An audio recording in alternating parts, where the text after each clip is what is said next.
we have a bit of a change in topics. We're going to Gen Z, or Gen Z, if you're an American. And what's lovely about Peter, who's about to join the stage, is he's currently based in Croatia. He's from Germany. He has a PhD from the Rochester Institute of Technology, or the RIT, and he's been lecturing about Bitcoin to students, to people of the Gen Z age demographic for the past few years now. I'm really excited and interested about how he's trying to integrate Bitcoin into national curriculums, and it's something that I hope you guys take home with you at the end of this talk today. So with that out of the way, please put your hands together. It's the last keynote of the first day, so please make some noise. Welcome Peter to the stage. Peter, the floor is yours.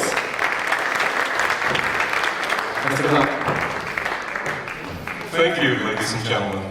Good afternoon, students. I'm a professor, and that comes with a certain professional deformation, and that is also why I'm carrying this. Excuse me.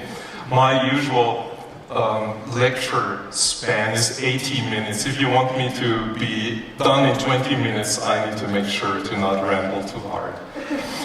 So, a word on where I'm coming from.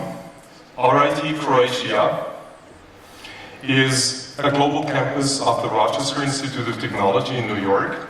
We're located in Zagreb and in Dubrovnik, and we deliver some of the same programs as RIT, also in English, and our students get an American and a Croatian diploma.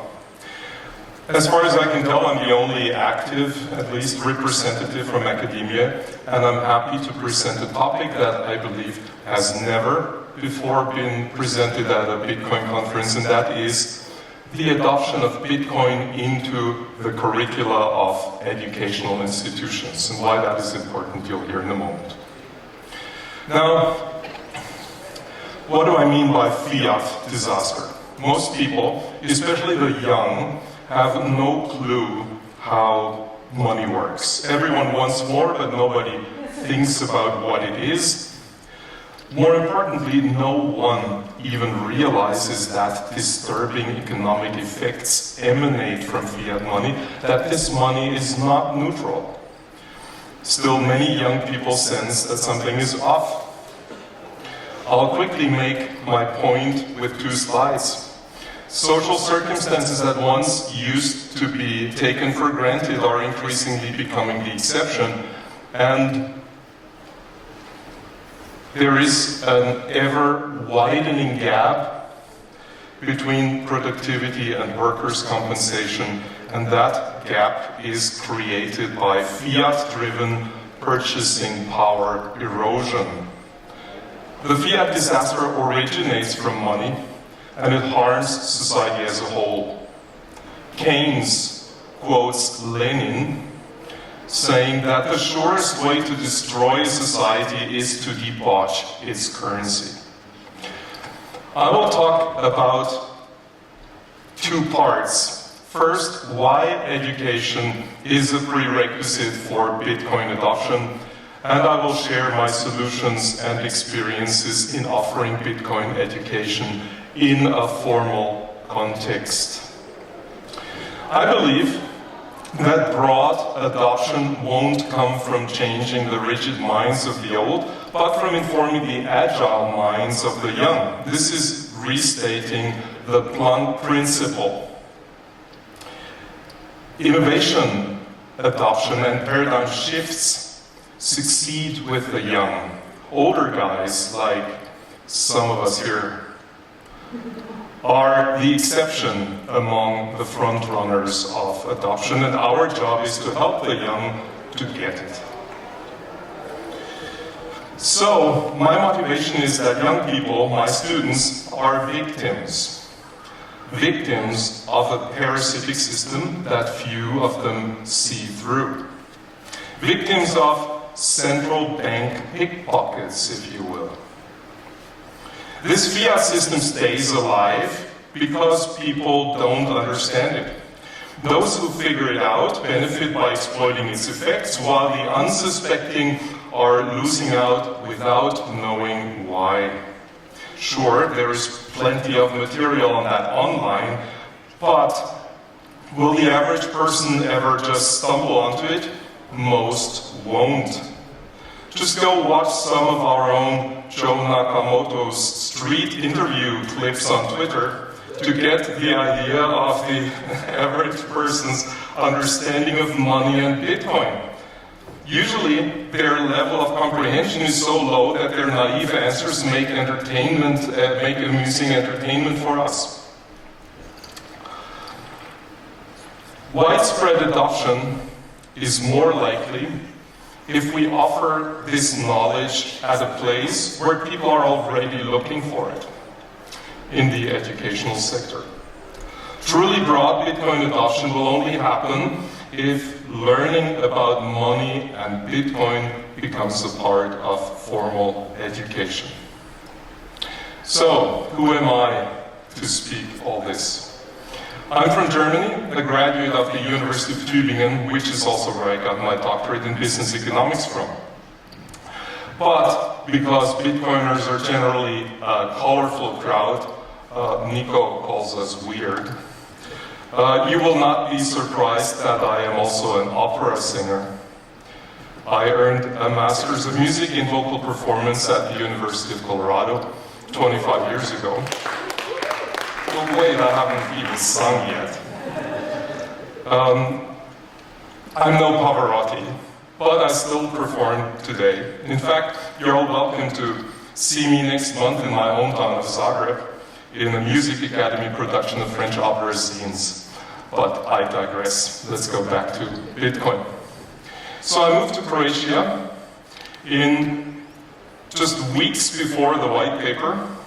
I joined RIT Croatia to teach in 2011, woke up to Bitcoin right after the block size war, and then have been teaching a Bitcoin seminar since 2022. As a business professor, I approach Bitcoin from the angle of my own disciplines of accounting, and that's a perfect fit because accounting technique is the essence of Bitcoin. It is just the coolest revolution to have a truly immutable ledger. And from finance, where currently Saylor and MicroStrategy are rewriting the finance textbooks of the future to include some sophisticated Bitcoin finance. You've heard about it earlier. So, what do I teach? I first heard about Bitcoin in 2013, thanks to The Economist. As early as 2015, I assigned a student a report on Bitcoin mining. It turned out that no one of us really understood it, including the student, I think.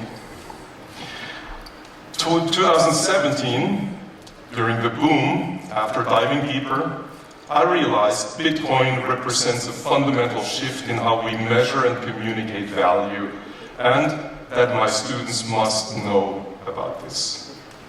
I tried a blockchain academy, 6 lectures featuring guest presenters. These were the peak crypto hype days, and I wasn't happy with the outcome, too disjointed and confusing. The word shitcoin didn't exist at the time. I pushed for a Bitcoin course, but COVID hit and priorities shifted. In 21, I relaunched Bitcoin education at RIT Croatia with a structured lecture series that I held myself, a step towards a real course. Opportunity knocked in 22 when I taught an intro to Bitcoin summer course to Rochester Exchange students, and finally in 23 I managed to offer this course for credit locally.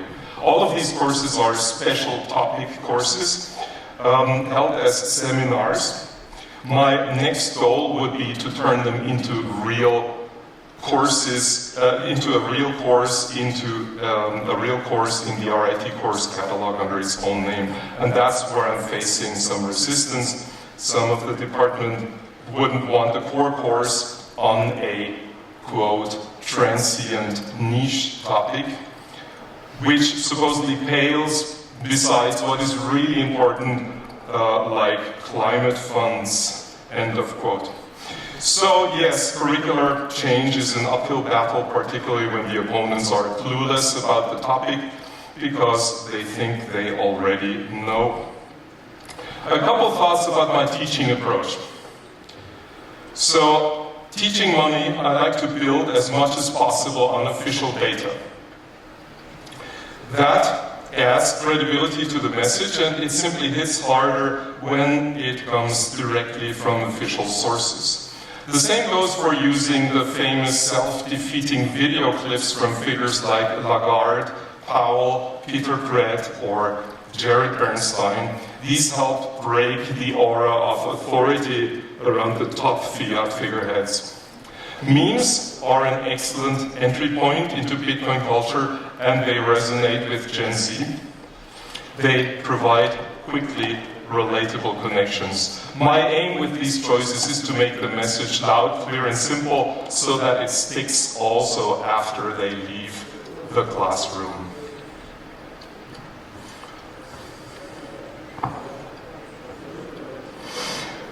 One of my favorite memes, students tell me this one hits hard. Sometimes we look at a nice picture, but the Burj Khalifa here really only serves to sharpen our perception to steep contours so that we may better understand the US national debt. I really like this graph, but since 2020 I had to add a lot of really long red bars myself.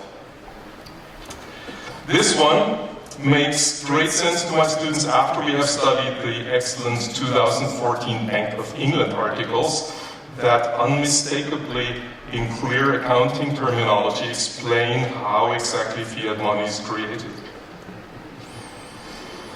This one is a great comic book from the 1980s on inflation.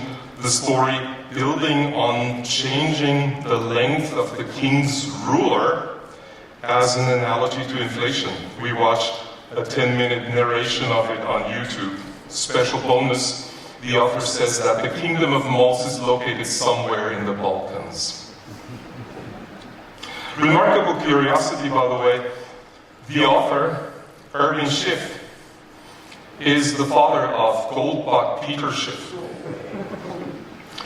Erwin Schiff was a hardcore libertarian and a tax resistance advocate who spent many years in jail for refusing to file taxes, where he also passed away in 2015.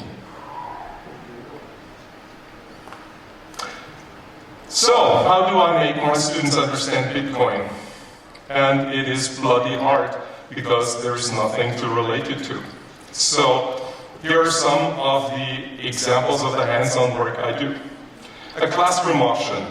I get some attractive snacks and drinks to sell off. First round, students get paper money. They bid on the goods, and those goods represent the GDP for the year, and the money they have is the income they earn for producing these goods. Second round, same goods, crisis. Government issues a stimulus. Everybody has a lot more paper money. The auction is repeated and much higher prices emerge for the same goods. A very predictable outcome intellectually, but it really hits different if you experience it, and it's also a very entertaining class period. The activity is originally from the Fed St. Louis website, with some additions from my side. The Fed is very upfront on their website, clearly stating that money printing causes inflation. Their website also offers a lesson on teaching how inflation contributed to the downfall of the Roman Empire. I'm not kidding you. The irony of putting this on the website of the Fed must have eluded its editor. Anyway, I strongly believe that there is this visceral element to understanding money and Bitcoin because we've become numb in our senses when communicating about value. The lifelong use of fiat without ever questioning has got us there. We assume that money is neutral, but then we're taken by surprise when we realize the intrinsically manipulative effects of fiat money. Most people would not overcome this entrenched habit just by thinking and intellectual exercise. We need to live it to get it. Other activities we do in class. Bitcoin technology is notoriously hard to explain, so we will try to experience that as well. We toss coins for private keys to use as master key of an HD wallet and then calculate the BIP39 seed words. This takes us 1 hour, what would take a split second if you initialize your new hardware wallet. Then, of course, we use them to import them in Sparrow wallet and to actually send and receive sats.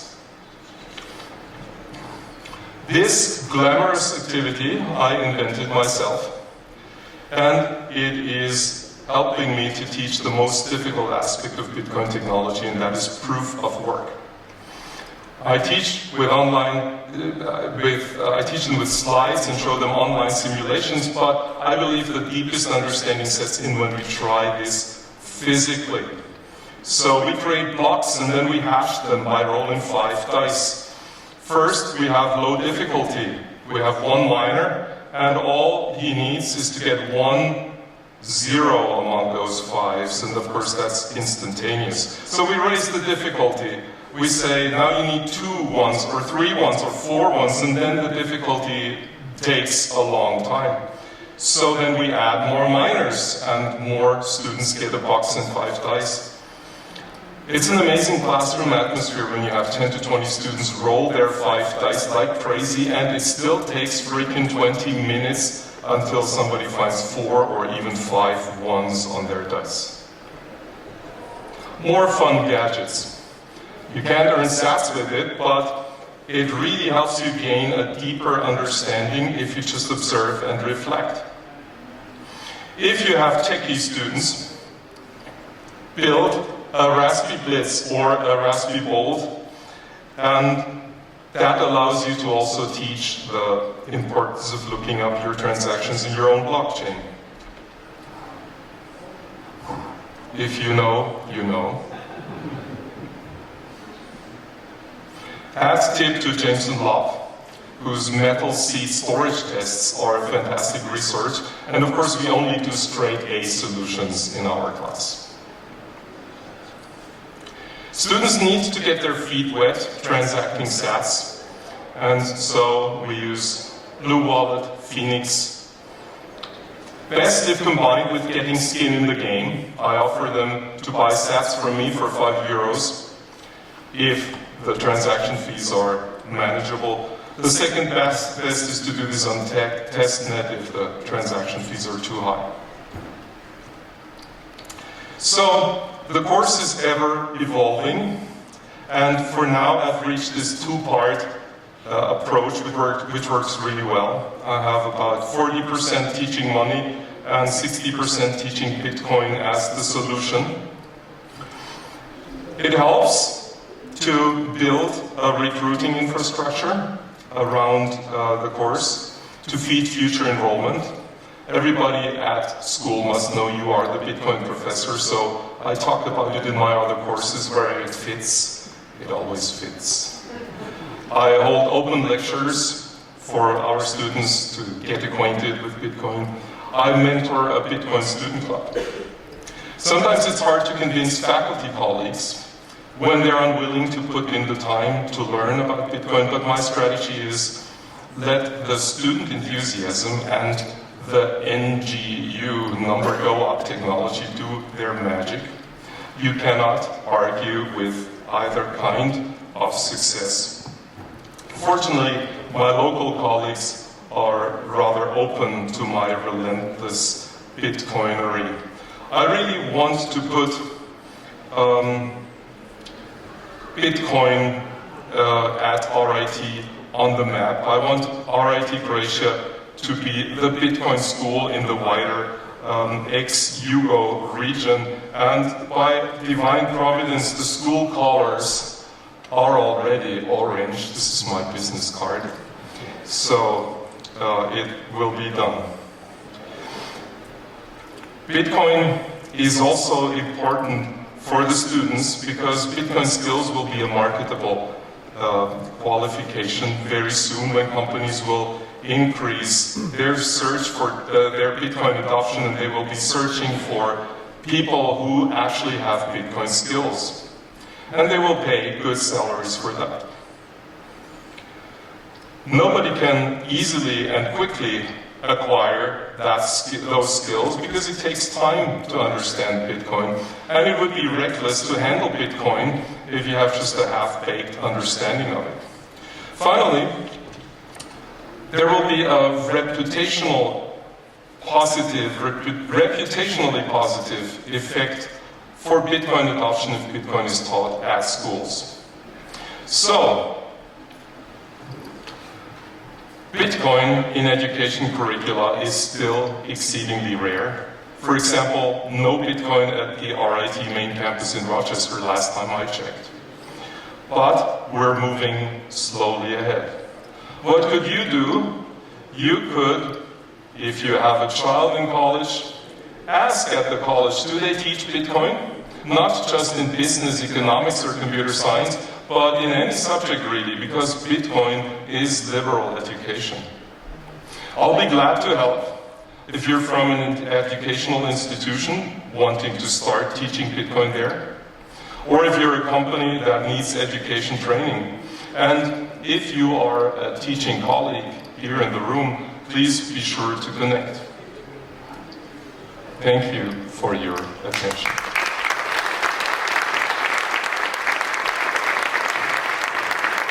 I know, Professor, that the time is up, but would you like to answer another question? Would anyone like to answer the question? That's what I do for a living. Am I seeing any hands? I like the questions most that I can't answer, because then it's most fun to see what I come up with. How much Bitcoin you got? Unfortunately, I lost them all in the bowling X. Of course, bravo. Nico. Please. When was the first time a student taught you something about Bitcoin that you didn't actually know? Good point. When was the last time a student told the professor something about Bitcoin he didn't already know, just for the video? Nico, I don't know. Can't remember that this ever happened. It's probably just because it's a too young subject. It's not because the students wouldn't be curious. As a matter of fact, just 2 weeks ago, I held a lecture, an Open Friday lecture, under the title, "Your Money is a Scam." I had, on a Friday afternoon, 35 students, which is considerable, from all the subjects that we teach. And after that, some people came up to me and one asked me, "Did you read The Creature of Jekyll Island?" And I'm like, wow, okay. So those students know their way, but I don't recall a particular situation where I learned something new from them. We're still going in the other way. Very good. Any other questions? Thank you, Nico. Yes, man, just there. Are your teachings free available so we could also use them? Are your teachings freely available? So my teaching is, I am teaching this not as an online activity in any kind, but I'm teaching this as a regular course in the curriculum of RIT Croatia. So my students are our students. Now, if you saw on an earlier slide, I am also pushing in the lifelong learning realm of things that we offer Bitcoin teaching to the general public, because I think that is also badly needed, and in that context you are welcome to join in. If you're interested in any specific activity, just please get in touch with me and I'll be happy to share details, like for example my glamorous dice mining game or whatever else you might be interested in. Super glamorous, lovely. Can I ask a quick question? How close are you to integrating this into national education? Well, we are doing it. We have been doing it for 2 years, 5 iterations. Okay. So it is happening. The only question is, will I soon manage to get this approved as a course in its own right, so that it will have its own course number listed in the course catalog. That's what I'm currently working on. Okay, so how long is that? So, in Croatian we say, samo Bog zna. What's the translation? God knows. God knows, oh, okay. Okay, inshallah, inshallah. Yeah, exactly. Right, sorry. Okay. Yeah, but this is a Catholic country, Yeah. so... Yes, true. One last question from the audience, please, before you all break to have a lovely evening. Any more questions? Can you sing? Can you sing? I can, but I'm a professional and therefore I need to be paid. Get your wallet out. Get your wallet out. That's one of my answers. The other answer is yes, if you can play the piano. Yes, I can. There we go. Okay, so where's the piano? There's a piano in the hotel lobby. We can organise this. To accept it. I would, yeah, but I didn't bring the sheet music, so I would rather you come on the 10th of December to Zagreb, where we perform these opera scenes. This is actually a shortened version of Ambroise Thomas' opera Hamlet, where he took the well-known Shakespearean play and turned it into an opera, and I will be the villain of the play. I'm King Claudius. I have a beautiful aria and we have nice ensembles, so please come see us. 10th December in Zagreb. Mark your calendars. Thank you so much, Professor. Please give it up to Peter.